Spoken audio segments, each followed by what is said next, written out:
আসসালামু আলাইকুম। আজকের ভিডিওর মূল আলোচনা দরুদের বরকত। তবে আমাদের চ্যানেলে প্রথম হয়ে থাকলে সবাই চ্যানেলটি সাবস্ক্রাইব করে প্লিজ পাশে থাকবেন। আল্লাহ পাক পরম করুণাময়, অসীম দয়ালু, মানব দান সহ সকল সৃষ্টির মাঝে যত দয়ামায়া ও স্নেহ মমতা ছিল, আছে বা থাকবে, তা সব লোকে যদি একত্রিত করা হয় তবে উহা আল্লাহ তাআলার দয়া মায়ার 100 ভাগের 1 ভাগও হবে না। আল্লাহ পাকের দয়ার কোনো শেষ নেই, সীমা নেই। তিনি যেমন অসীম তেমনি তার দয়াও অসীম। এই বিশ্ব জগতের প্রতিটি প্রাণী তারই অপার অনুগ্রহে বেঁচে আছে। তার করুণা অনুগ্রহ ছাড়া কোনো কিছুর অস্তিত্ব লাভ যেমন সম্ভব নয়, তেমনি টিকে থাকাও সম্ভব নয়। আল্লাহ রাব্বুল আলামিন তার বান্দাদেরকে অত্যন্ত ভালোবাসেন। এই জন্য বিপদ আপদ কিংবা কোনো সমস্যায় পতিত হয়ে তারা যখন আল্লাহকে কায়মন বাক্যে ডাকে তখন তিনি সাড়া দেন, উদ্ধার করেন বিপদ মুসিবত থেকে। যেমন পবিত্র কোরআনে আল্লাহ পাক বলেছেন, আমি আহ্বানকারীর আহ্বান সাড়া দিই যখন সে আমাকে আহ্বান করে ডাকে। অন্য এক আয়াতে আল্লাহ তাআলা বলেন, তোমরা আমাকে ডাকো, আমি তোমাদের ডাকে সাড়া দিব। যারা অহংকার বশত আমার ইবাদত থেকে মুখ ফিরিয়ে নেয় তারা অবশ্যই লাঞ্ছিত হয়ে জাহান্নামে প্রবেশ করবে। সূরা মুমিন। হযরতে ওমর ইবনুল খাত্তাব রাহমাতুল্লাহ আলাইহি বলেন, নিশ্চয়ই দোয়া আকাশ ও পৃথিবীর মাঝামাঝি স্থানে ঝুলে থাকে, যে পর্যন্ত নবী করিম সাল্লাল্লাহু আলাইহি সাল্লামের উপর দরুদ পাঠ করা হয়। উল্লেখিত আলোচনা দ্বারা বোঝা গেল, বান্দা যখন আল্লাহকে ডাকে বা তার কাছে কোনো আবেদন পেশ করে তখন আল্লাহ পাক সেই ডাকে সাড়া দেন এবং আবেদন পূরণ করেন। তবে দোয়া তথা আল্লাহর নিকট কোনো কিছু চাওয়ার পূর্বে যদি দরুদ শরীফ পাঠ করে নেওয়া হয় তবে আল্লাহর নিকট তা দ্রুত মঞ্জুর হয় এবং প্রয়োজন অনুপাতে বান্দা তা পেয়ে যায়। বিংশ শতাব্দীর শুরু ভাগে ঘটে যাওয়া নিম্ন বর্ণিত হৃদয়স্পর্শী ঘটনা দ্বারা এই কথাটাই পাঠকবৃন্দের সম্মুখে স্পষ্টরূপে প্রবাহিত হয়ে উঠবে বলে আশা রাখি। আজমতুল্লাহ নামে এক সুন্দর সুদর্শন ছেলে, নোয়াখালী জেলার সদর থানার অন্তর্গত চারকৌনিয়া গ্রামে তার জন্ম। তার বাড়ি ছিল নদীর তীরে। নদীটির নাম ভুলুয়া নদী। কাল প্রবাহে নদীটি একটি বার্ধক্যে উপনীত হলেও একসময় ছিল দুরন্ত যৌবন। বর্ষাকালে নদীটি ভয়ঙ্কর রূপ ধারণ করত। এর পরলে গ্রাসে পতিত হয়ে কত ধনী ফকির হয়ে গেছে, কত লোক বাড়িঘর হারিয়ে পথে নেমেছে, তার হিসাব কজনে জানে। অন্যান্য বহু পরিবারের মতো এই নদীর রাক্ষসের থাবা থেকে হাজমতুল্লাহর পরিবারও বাঁচতে পারেনি। নদীর প্রচন্ড ঢেউয়ের আঘাতে অল্প কয়েকদিনের মধ্যেই তাদের বাড়িঘর জমি জমা সবকিছু নদীর গর্ভে বিলীন হয়ে যায়। অবশেষে কোনো উপান্তর না দেখে জীবন বাঁচানোর তাগিদে তারা রাগান্বিত থানার চরকাদিয়া গ্রামে বসবাস করতে শুরু করেন। সেই থেকে হাজমতুল্লাহ পরিবারের অভাব অনটন লেগেই থাকে। কোনো দিন 3 বেলা খাবার জুটে না, কখনো না খেয়ে উপোস থাকতে হয়, কখনো নির্ভর করতে হয় অন্যের দেয়া খাবারের জন্য। টানাটানির এই সংসারে লেখাপড়া করার সুযোগ পায়নি হাজমতুল্লাহ। অবশ্য কিছুদিন পর সে মক্তবে গিয়ে সূরা কিরাত সহ 5 ওয়াক্ত নামাজ আদায়ের নিয়মগুলি শিখে নিয়েছিল। সেই সাথে মুখস্থ করে নিয়েছিল রাসূল সাল্লাল্লাহু আলাইহি সাল্লামের উপর দরুদ শরীফ পাঠ করার ফজিলত। হাজমতুল্লাহ এখন 17-18 বছরের যুবক। পেটের দায়ে সে গ্রামের প্রভাবশালী ব্যক্তি আহমদ মুখতারের ছেলে ছোট মিয়া মহিষ পালক হিসাবে নিযুক্ত হয়। সেই প্রতিদিন মহিষগুলো নিয়ে অন্যান্য রাখালের সাথে নদীর ওপারে যায়। সারাদিন এগুলো ঘাস খায়, পানি পান খাওয়ায়, তারপর আবার বিকেলে বাড়িতে ফিরিয়ে নিয়ে আসে। আজ দীর্ঘদিন যাবৎ এভাবেই চলছে হাজমতুল্লাহর জীবন। তখন বৈশাখ মাস। প্রতিদিনের মতো আজও সে মহিষের পান নিয়ে নদীর ওপারে গেছে। সাথে আছে অন্যান্য রাখাল ও তাদের মহিষগুলো। কোনো কোনো রাখাল মহিষ নিয়ে কেবল আসেনি, গরু ছাগলও নিয়ে এসেছে। চরবসু নামক চারণভূমিতে জানোয়ারগুলো ছেড়ে দিয়ে নিজেরা বিভিন্ন খেলাধুলায় মত্ত। খেলাধুলার প্রতি হাসমতুল্লাহ তেমন ঝোঁক না থাকলেও আজকে সবার সাথে খেলার যোগ দিয়েছে সে। অনেকক্ষণ যাবৎ খেলাধুলা চলছে, সকলে আনন্দে আত্মহারা। এমন সময় হঠাৎ আকাশ কালে মেঘ দেখা দিল। গোটা এলাকা অন্ধকার ছেয়ে গেল। কালবৈশাখী ঝড়ের আশঙ্কায় সবার বুক কেঁপে ওঠে। সবাই নিজ নিজ জানোয়ারগুলোকে নিরাপদ স্থানে নেওয়ার জন্য ব্যস্ত হয়ে পড়ে। কিছুক্ষণ আগে খেলা বন্ধ হয়ে গেছে, রাখালরা সবাই একত্রে জড়ো হয়। এখন কি করা যায়, কিভাবে জানোয়ারগুলোকে বাঁচানো যায়, এ নিয়ে সংক্ষিপ্ত পরামর্শ।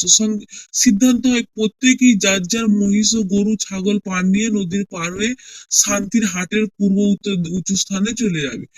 ভুলুয়া নদীতে এখন প্রচন্ড ঢেউ, বড় বড় ঢেউগুলো বিকট শব্দ করে নদীর কিনারে আছড়ে পড়ছে। এই মুহূর্তে যে কোনো সাহসী লোক নদীতে নামতে ভয় পাবে, কিন্তু কোনো উপায় নেই। জীবন রক্ষা করতে চাইলে, জানোয়ারগুলো বাঁচতে হলে এক্ষুনি নদীতে ঝাঁপ দিয়ে পড়ে তারপর পার হওয়া ছাড়া আর কোনো গন্তব্য নেই। কেননা এতক্ষণে ঝড়ের আলামত সুস্পষ্ট রূপে প্রকাশ হয়ে গেছে। পরামর্শ মোতাবেক এক এক করে সকলে নদীতে ঝাঁপ দেয়, সাথে নেয় নিজ নিজ জানোয়ার। জীবনের মায়ার কেউ এক মুহূর্তই দেরি করে না। ভোলুয়া নদীটি বেশ প্রশস্ত। নদীতে জোয়ার ও বর্ষাকাল হওয়ার সুসংবাদে সেই প্রস্তুতার পরিমাণ কয়েক গুণ বৃদ্ধি পেয়েছে। সুদিনে যে নদী 10 মিনিটে অনায়াসে পার হওয়া যেত, তা এখন 30 মিনিটে পার হতে কষ্ট হয়। নদীর নামার সাথে সাথে প্রত্যেক রাখাল আপন আপন মহিষের পিঠে চড়ে বসে। রাখালদের মধ্যে হাজমতুল্লাহ ছিল সবার ছোট। অন্যদের মধ্যেও সে একটি মোটা তাজা মহিষের পিঠে আরোহণ করে, তারপর চেষ্টা করে নিজ নিজ জানোয়ারকে নিয়ন্ত্রণ রাখার। যত তাড়াতাড়ি নদী পার হওয়া যায় ততই তাদের মঙ্গল। তাই প্রত্যেক রাখাল অতি দ্রুত চলার জন্য জানোয়ারগুলোকে লাঠি উঠিয়ে তাগাদা দিতে যাচ্ছিল। হযরতুল্লাহ যে মহিষটির পিঠে সওয়ার ছিল, সেটি কেবল হুষ্টপুষ্টই ছিল না, শান্ত স্বভাবের ছিল। এজন্য নদী পার হওয়ার সময় উহার উপরই সে সওয়ার হতো। তাই আজকের এই বিপদ মুহূর্তে উহাকে সে বাহন হিসাবে গ্রহণ করেছে। এতক্ষণ হাসমতুল্লাহ সুন্দরভাবে নদী পাড়ি দিচ্ছিল, তেমন কোনো অসুবিধা হচ্ছিল না। প্রভুক্ত জানোয়ারের ন্যায় মহিলাটি তাকে নিয়ে সম্মুখে অগ্রসর হচ্ছিল তীব্র গতিতে। কিন্তু নদীর মাঝামাঝি যাওয়ার পর মহিষটির মেজাজ যেন কেমন বিগড়ে গেল।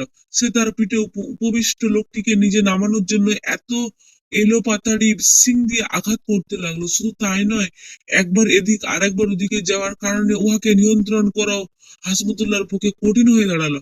হাসমতুল্লাহ পিঠ থেকে নেমে মহিষের নেজ আঁকড়ে ধরলো, কারণ এতক্ষণে সে মহিষের মন ভালো করে বুঝতে পেরেছিল। কিন্তু এবার যেন মহিষটি আরো বেপরোয়া হয়ে উঠল। লেজ ছাড়ানোর জন্য সে গ্রহণ করলো নতুন এক কৌশল। হাসমতুল্লাহ ভেবে পায় না কেন মহিষটি আজ এমন করছে, কেন তার চেহারা আজ ফুটে উঠেছে ভয়ঙ্কর রূপ। লেজ আঁকড় ধরার পর মহিষটি এবার ডুবের পর ডুব দিতে থাকে। হাসমতুল্লাহ লেজ ছাড়ে না, কারণ সে জানে এই মুহূর্তে লেজ ছেড়ে দিলে মৃত্যু ছাড়া ভাগ্যে আর কিছু জুটবে না। মহিষটি একক ডুবে অনেক মিনিট পর্যন্ত পানির নিচে থাকে।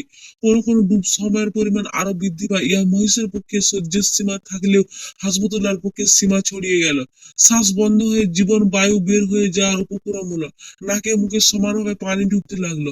কাউকে সে সাহায্যের জন্য চিৎকার দিতে ডাকার সময় শান্তিটুকু সে হারিয়ে ফেললো। এদিকে অন্যান্য রাখালরা নদীর ওপার প্রায় পৌঁছে গেল। বিপদের উপর বিপদ। হাসমতুল্লাহ যখন নদীর মধ্যভাগে জীবন মরণের খেলায় মেতে উঠেছিল, ঠিক তখনই সেখানে তীব্র বেগে ধেয়ে আসে কালবৈশাখীর প্রচন্ড ঝড়। এবার হাসমতুল্লাহ মহান আল্লাহর দিকে পূর্ণরূপে মনোনিবেশ করলো, মন থেকে ঝেড়ে ফেললো সকল ভয় ও আশঙ্কা। মনে মনে ভাবলো, আল্লাহ যদি আমাকে বাঁচাতে যান তবে কেউ আমাকে মারতে পারবে না। এই দুর্যোগ সময় পরিস্থিতি আমি বেঁচে যাব। সুতরাং এখন আল্লাহর সাহায্য ছাড়া আমার আর কোনো উপায় নেই। হাসমতুল্লাহ জানতো দরুদ শরীফ পড়ে নবীর ওসিলা দিয়ে দোয়া আল্লাহ পাক কবুল করেন। তাই সে বড়ই মহব্বতের সাথে কয়েকবার দরুদ শরীফ পাঠ করলেন। তারপর, ওগো রহমান রহিম করুণাময় খোদা, আমি তোমার পাপী বান্দা, তোমার প্রিয় রসুলের এক অধম উম্মত। গোটা দেহ আমার গুনাহে জর্জরিত। আমি এখন কি অবস্থায় আছি তা তুমি ভালো করেই দেখছো।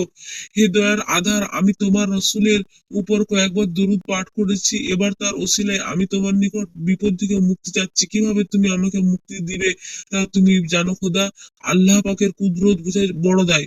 দরুদ সহ দোয়া শেষ হওয়ার সাথে সাথে আল্লাহর রহমতের দরুদ উতরে উঠল। মহিষ পূর্বের ন্যায় পানিতে ডুব দিয়ে দীর্ঘস্থান থাকলেও হাসপাতালের কোনো কষ্ট অনুভব হয় না। প্রয়োজন অক্সিজেন পানির নিচে থেকে সে পেয়ে যাচ্ছে। কূপ থেকে কিভাবে তার নিকট অক্সিজেন পৌঁছাচ্ছে সেটা সে নিজেও জানে না। মহিষ যতক্ষণ পানি ডুবে থাকে ততক্ষণ তার কষ্টই হয়। উপরন্তু অন্তরের বিরাজ করে এক অনাবিল শান্তির সাইমুম হাওয়া। এখনো ঝড়ের তীব্রতা হ্রাস পায়নি। প্রবল বাতাসের ঝাপটায় মহিষটি দিগ্ভ্রান্ত হয়ে নদীর পশ্চিম তীরে না উঠে দক্ষিণ ভান্ডার দোনা হয়ে বঙ্গোপসাগরে গিয়ে পৌঁছায়। হাসমতুল্লাহ ঝড়ের তাণ্ডব লীলায় ও শীতের প্রচন্ড প্রকোপে দুর্বল হয়ে পড়লেও মহিষের লেজ ছাড়েনি।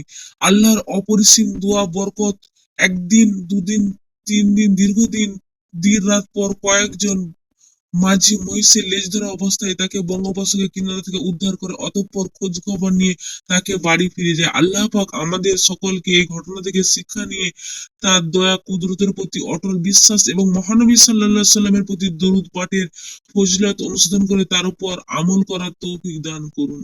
আমিন।